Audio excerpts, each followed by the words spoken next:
മുസ്ലിം league township നിർമ്മാണ പദ്ധതിയുടെ ഉദ്ഘാടനം നടക്കുകയാണ്. തത്സമയ കാഴ്ചകളിലേക്ക് പോകാം.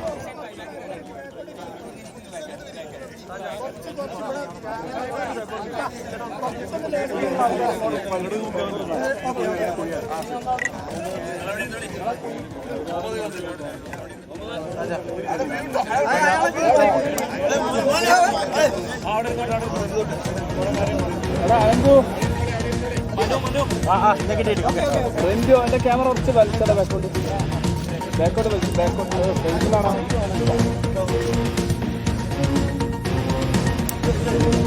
ടൗൺഷിപ്പ് നിർമ്മാണ പദ്ധതിയുടെ ഉദ്ഘാടനമാണ് പ്രേക്ഷകർ ഇപ്പോൾ കണ്ടുകൊണ്ടിരിക്കുന്നത്. മുതിർന്ന നേതാക്കളെല്ലാം അവിടെ ഉണ്ട്. മുണ്ടക്കൈ ചൂരൽമല ഉരുൾപൊട്ടൽ ദുരന്തബാധിതർക്കുള്ള ഭവന നിർമ്മാണത്തിനാണ് ഇപ്പോൾ തുടക്കമാകുന്നത്. ദീപക് മോഹൻ ചേരുന്നു. ദീപക്, അങ്ങനെ ഈ ഭവന നിർമ്മാണ പദ്ധതിക്ക് തുടക്കമാവുകയാണ് അല്ലേ?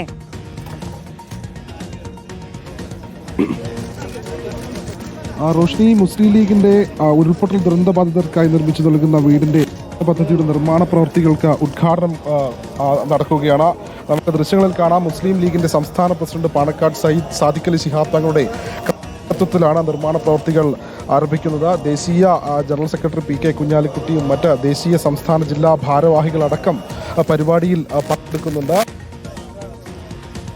തൃക്കൈപ്പറ്റ വില്ലേജിലുള്ള വിത്തോട് എന്ന ഈ സ്ഥലത്ത് 105 വീടുകളാണ് ഒരുങ്ങുന്നത്.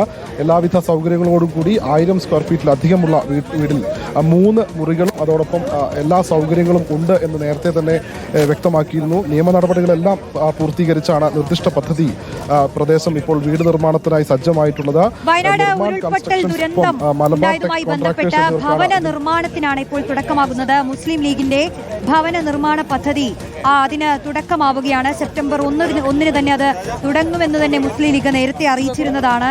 ദുരന്ത ബാധിതർക്ക് വേണ്ടി മുസ്ലിം ലീഗ് ഒരുക്കുന്ന ഭവന നിർമ്മാണം, അതിന് മുതിർന്ന നേതാക്കളെല്ലാം വന്നിട്ടുണ്ട്.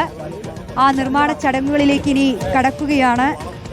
ദുരന്തബാധിതർക്കായി 25 വീടുകൾ ഡിവൈഎഫ്ഐ പ്രഖ്യാപിച്ചപ്പോൾ 30 വീടുകൾ നൽകുമെന്ന് യൂത്ത് കോൺഗ്രസ് നേരത്തെ പ്രഖ്യാപിച്ചിരുന്നു. 100 വീതം വീടുകൾ കോൺഗ്രസും മുസ്ലിം ലീഗും പ്രഖ്യാപിച്ചിരുന്നതാണ്. എന്തായാലും ഈ സർക്കാർ ടൗൺഷിപ്പ് പദ്ധതി പ്രഖ്യാപിക്കുകയും സംഘടനകൾ സമാഹരിച്ച തുക സർക്കാരിന് കൈമാറി ടൗൺഷിപ്പ് പദ്ധതിയുടെ ഭാഗമാകാമെന്നും അറിയിച്ചതോടെ 100 വീടുകൾ നിർമ്മിക്കാൻ ആവശ്യമായ 20 കോടി രൂപ നൽകി ഡിവൈഎഫ്ഐയും സർക്കാരിനൊപ്പം നിന്നിരുന്നു. ഇതിപ്പോൾ മുസ്ലിം ലീഗിന്റെ ഭവന നിർമ്മാണ പദ്ധതിയാണ്. അതിന് നേതാക്കൾ ഉടൻ പ്രതികരിക്കും. മുസ്ലിം ലീഗിൻ്റെ ഏറ്റെടുത്ത പദ്ധതി അതിപ്പോൾ അതിൻ്റെ നിർമ്മാണം ഇവിടെ ആരംഭിച്ചിരിക്കുകയാണ്. ചൂരൽമല മുണ്ടക്കൈ ആ ദുരന്തമുണ്ടായ ആ സമയം മുതൽക്ക് തന്നെ മുസ്ലിം ലീഗ് അവിടെ ഉണ്ടായിരുന്നു. അവിടുത്തെ ജനങ്ങളുടെ പ്രയാസം, കാരണം എല്ലാം നഷ്ടപ്പെട്ട ആളുകൾ, കുടുംബവും വീടും സ്വത്തുക്കളും എല്ലാം നഷ്ടപ്പെട്ടു. പിന്നെ അവശേഷിച്ചവർക്ക് താഴെ ഭൂമി മേൽ ആകാശം എന്നുള്ള ഒരു അവസ്ഥയിൽ അവർക്ക് ആവശ്യമായ സഹായങ്ങൾ ചെയ്തു കൊടുക്കണം എന്ന ദൃഢനിശ്ചയത്തോടെയുള്ള ഞങ്ങളുടെ പ്രവർത്തനങ്ങൾ, അത് ജനങ്ങളത് ഏറ്റെടുത്തു. ഞങ്ങൾക്ക് സംഭാവനകൾ നൽകി ക്രൗഡ് ഫണ്ടിങ്ങിലൂടെ വിഭവ സമാഹരണം നടത്താൻ സാധിച്ചു. അപ്പോൾ അതിന് ഇവിടെ 11 ഏക്കർ സ്ഥലം എല്ലാവർക്കും കാണാവുന്ന തരത്തിൽ തന്നെ മെയിൻ റോഡിന് സമീപത്ത് തന്നെ മെയിൻ റോഡിൽ നിന്ന് നേരിട്ട് ആക്സസ് ലഭിക്കുന്ന വിധത്തിലുള്ള 11 ഏക്കർ സ്ഥലം ഞങ്ങൾക്ക് കണ്ടെത്തുവാൻ കഴിഞ്ഞു. നിയമപരമായിട്ടുള്ള എല്ലാ കാര്യങ്ങളും പൂർത്തീകരിച്ചു. ഇന്ന് അതിൻ്റെ 105 വീടുകളുടെ അതിൻ്റെ ആദ്യ വീടിൻ്റെ തറക്കല്ലിടൽ കർമ്മമാണ് ഇപ്പോൾ ഇവിടെ നിർവഹിക്കപ്പെട്ട് കഴിഞ്ഞത്. മീഡിയ ഒക്കെ ഞങ്ങൾക്ക് എല്ലാ പിന്തുണ നൽകിയിട്ടുണ്ട്. ഇനി നിങ്ങളുടെ പിന്തുണ ഉണ്ടാകണം കേട്ടോ. നിർമ്മാണ പ്രവൃത്തി പൂർത്തീകരിക്കുമെന്നുള്ള പ്രതീക്ഷ എങ്ങനെയാണ്? ഞങ്ങൾ 8 മാസമാണ് പറയുന്നത്. ഞങ്ങളുടെ പിന്നെ അതിൽ കോൺട്രാക്ടർ ഇവിടെ തന്നെ ഉണ്ട്, അദ്ദേഹം അങ്ങനെ ഏറ്റെടുത്തിട്ടുണ്ട്. ഇതുമായിട്ട് ബന്ധപ്പെട്ട് ചില കോൺഫ്ലിക്റ്റുകളും വിവാദങ്ങളൊക്കെ ഉണ്ടായിരുന്നു. അതെ, ഇപ്പോൾ ഒരു വിവാദം, ഞങ്ങളെ ഭൂമി നല്ലതാണോ, ഇപ്പോൾ നിങ്ങൾക്ക് ദൃക്സാക്ഷികളാവാലോ. ഈ റോഡ് കണ്ടില്ലേ, മുട്ടിൽ ഓർഫനേജിൻ്റെ തൊട്ടടുത്ത് ഇത്ര മെയിൻ റോഡിൻ്റെ വക്ക്, ഞങ്ങളുടെ അത്ര നല്ല ഭൂമി ഒരു പക്ഷേ ഈ മുണ്ടക്കൈ ചൂരൽമല ദുരിതബാധിതർക്ക് ഈ റോഡ് സൈഡിൽ ഇത്ര നല്ല ഭൂമി, അത് ഏറ്റവും സൂപ്പറാണ് എന്നുള്ളത് ഇപ്പോൾ നിങ്ങൾക്കൊക്കെ കണ്ടാൽ മനസ്സിലാവും.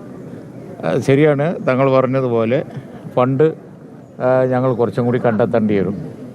ഫണ്ട് കുറച്ചും കൂടി അത് ഞങ്ങൾ കണ്ടെത്തും, പാർട്ടി അത് ചെയ്യും. പക്ഷേ ആദ്യമേ തങ്ങളൊരു സ്റ്റേറ്റ്മെൻറ്റ് നടത്തിയിട്ട് ദുരിതബാധിതർക്ക് ഏറ്റവും നല്ല രീതിയിൽ കൊടുക്കുക എന്നുള്ളത് തന്നെയാണ് പ്രയോറിറ്റി. അതാണ് ഞങ്ങളിങ്ങനെ ചെയ്യുന്നത്. വിവാദം ഉണ്ടാക്കുന്ന എന്തിനാണ് ഞങ്ങൾക്ക് അറിയില്ല. കാരണം ഇവിടെ ഗവൺമെൻറ്റും സന്നദ്ധ സംഘടനകളും എല്ലാവരും ചെയ്യുന്നത് വയനാട്ടിലെ ഇതേ തരം ഭൂമിയിലാണ്. അപ്പോൾ എല്ലാവർക്കും ചെയ്യാം, ഞങ്ങൾക്ക് മാത്രം ചെയ്യാൻ പാടില്ല എന്നുണ്ടോ? അതാണ് ഞങ്ങളുടെ കോൺഫിഡൻസ്, അതാണ് ആത്മവിശ്വാസത്തോടു കൂടി ഞാനതാ പറഞ്ഞു. ഈ തോട്ടം പറമ്പ് എന്ന് പറയേണ്ട കാര്യമില്ല. വയനാട്ടിൽ ഇവരൊക്കെ ചെയ്യുന്നത് അതേ സാധനം തന്നെയാണ്. ഇവിടെ സന്നദ്ധ സംഘടനകൾ ഞങ്ങൾ മാത്രമല്ലല്ലോ, എല്ലാവരും ചെയ്യുന്നത് ഒരേ തരം ഭൂമിയിലാണ്. എല്ലാവർക്കും അനുവാദം കൊടുത്തിട്ടുണ്ട്. ബഹുഭൂരിപക്ഷമുള്ള അനുവാദങ്ങൾ ഞങ്ങൾക്കും കിട്ടിയിട്ടുണ്ട്. പക്ഷപാതം പറ്റൂലല്ലോ, അത് എല്ലാവർക്കും ഒരു നിയമമല്ലേ. അപ്പോൾ അതുകൊണ്ട് ഞങ്ങളുടെ നിശ്ചയദാർഢ്യത്തിന് കാരണം അതാണ്. 8 മാസത്തിനുള്ളിൽ നിർമ്മാണ പ്രവൃത്തികൾ അതല്ല, ഞങ്ങൾ പദ്ധതി ഇന്ന് ധൈര്യമായിട്ട് തുടങ്ങണതിൻ്റെ ഞങ്ങളുടെ കോൺഫിഡൻസിന് കാരണം എന്ന് പറയുന്നത് അതാണ്. ഞങ്ങൾക്ക് മാത്രം ഒരു നിയമം ഉണ്ടാവില്ല, എല്ലാവർക്കും ഒരേ നിയമമാണ്. അതുകൊണ്ട് ഞങ്ങൾക്ക് തീർച്ചയായിട്ടും അനുവാദം പൂർണ്ണമായിട്ട് കിട്ടും. പിന്നെ സമയബന്ധിതമായി തീർക്കുക എന്നുള്ളത് ഇത് ഞങ്ങൾ പാർട്ടി കൊടുത്തതിനൊരു സബ് കമ്മിറ്റി ഉണ്ട്. അവരെല്ലാവരും കൂടി കോൺട്രാക്ടറേറ്റും ഒരു നല്ല സൂപ്പർവൈസറെ വെച്ചിട്ടുണ്ട്, ഒരു PWD എഞ്ചിനീയർ. അതെ, ഒന്നിലും കോംപ്രമൈസ്, നല്ല ആർക്കിടെക്റ്റ്, നല്ല കോൺട്രാക്ടർ, ഒരു എക്സ്പീരിയൻസ്ഡ് സൂപ്പർവൈസർ. പണം കുറച്ച് കൂടി കൂടുതൽ ഞങ്ങൾ കണ്ടെത്തണം, അത് പാർട്ടി കണ്ടെത്തും.